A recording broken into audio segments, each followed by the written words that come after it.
Um, let's see. I had 5 questions from this book, Unapologetic, by Charlene Carruthers, which I thought was a pretty good way of thinking about organizing too. Um, and in particular, thinking about organizing to win, so to speak, to actually make change. And it's to ask about your organization. First, who am I? What do I bring to the organization? What do I bring to the organizing work? Two, who are my people? So who are the people that I support in solidarity? But also, who are the people that hold me accountable? Because if no one holds me accountable, then I'm not actually organizing with anybody, right? I'm just doing my own thing by myself. You want to be organizing as part of a community. The third one is that what do we want question. And it can encompass a lot of things, but we're looking at transformative change, which is a shared vision of how we're going to alter the structures of power that exist today. So it's building that grassroots democracy again. That's at the heart of what we want. And pretty much all these questions, how do we empower people to make the changes that we want to see, right? And that kind of leads into number 4 here, which is what are we building? We want to make sure that we're building our institutions in a way that gives power to our communities, gives grassroots democracy to our communities. And building power is the ability to act and get what you want. And, Chris gave a good illustration of having power to some degree, at least. You want it to be a little bit more democratic than that, but, you get the idea, right? When you organize and you act together and you take the appropriate actions, you can make things happen. Well, and in that case, we were able to weaponize someone else's power. Yeah, that's probably the better way to put it. Yeah. Right. We were able to turn one part of city government against the other in terms of city council is very much concerned about PR and does not want a press conference with trash dumped in front of City Hall. Right. So we were able to weaponize that. I mean, it's like on Twitter.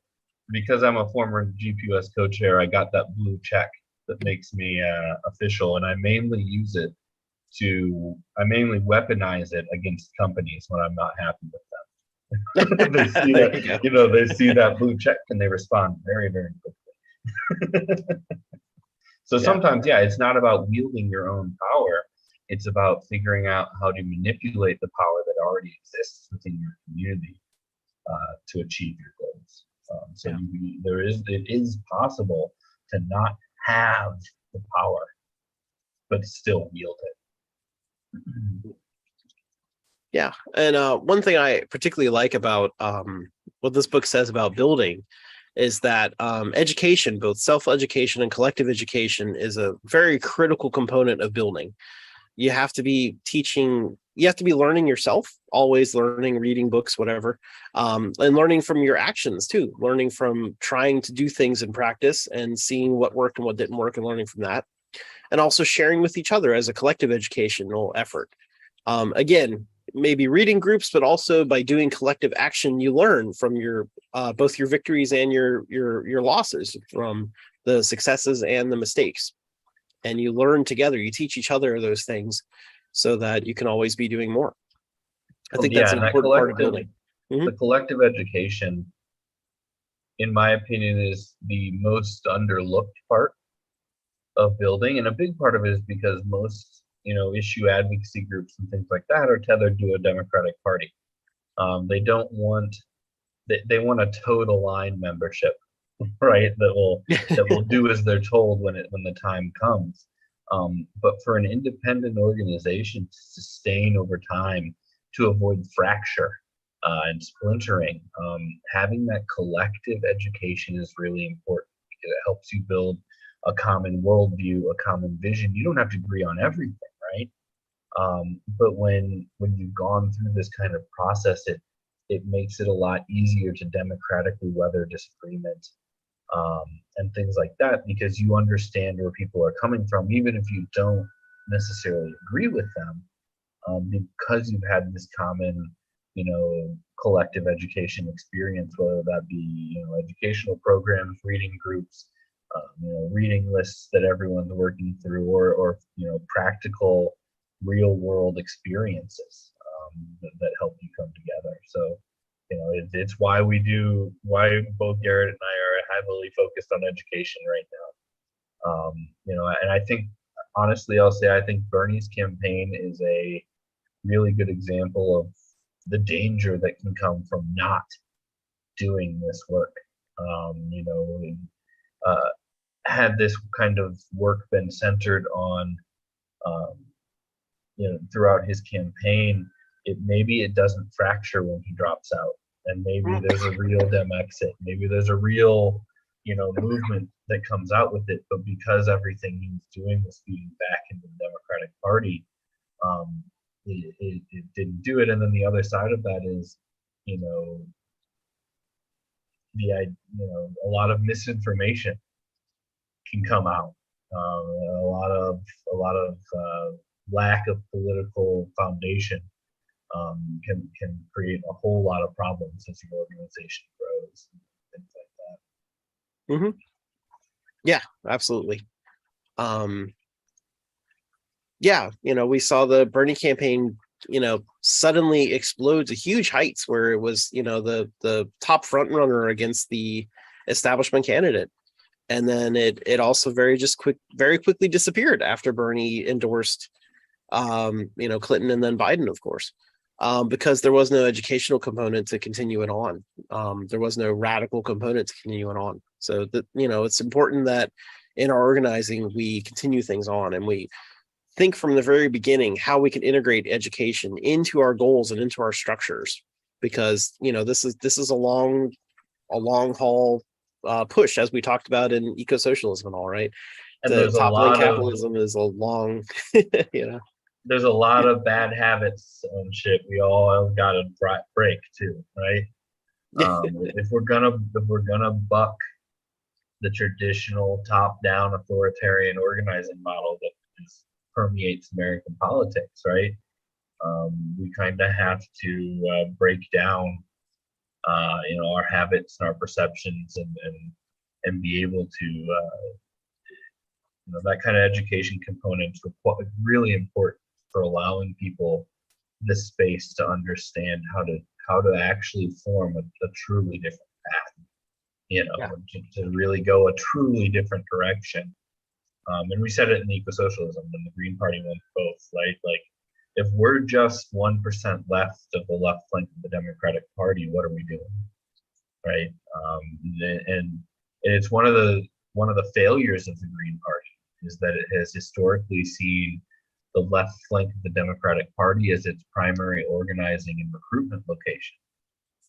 But that brings in a lot of people, a lot of new organizers with a lot of baggage, because they've been socialized and conditioned within the Democratic Party. So it's really key in so many issues to have that collective education. Yes. And the support to do it, right? Mm-hmm. Like, leftists historically just yell, go read a book, right? And it's like, so you give them a book, but they need someone to help them. Most people need someone to help them through it. Most leftist philosophy is not overly accessible.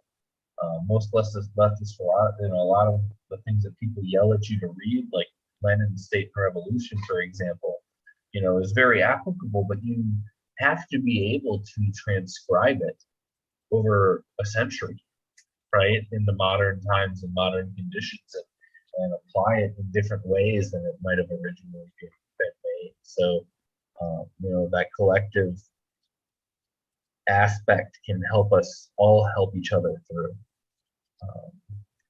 Yeah, for sure. Which is what our new podcast that we're coming out with is going to kind of try. Yay. Yes. More educational stuff. So I think all this kind of leads into the last question here, which is, are we actually ready to win? And I like this quote: if we're not ready to govern, then we're not ready to win. And it pulls into this idea of democracy and self-determination, that, let's say a campaign for office, that we win that office, that Green gets elected. Okay, now you're in a position of power to make decisions, and people are looking to you to make those decisions, to fulfill the promises that we talked about. So you have to be ready to do those things and to fight for them. And, we have to be ready for that in our education, in our institutions.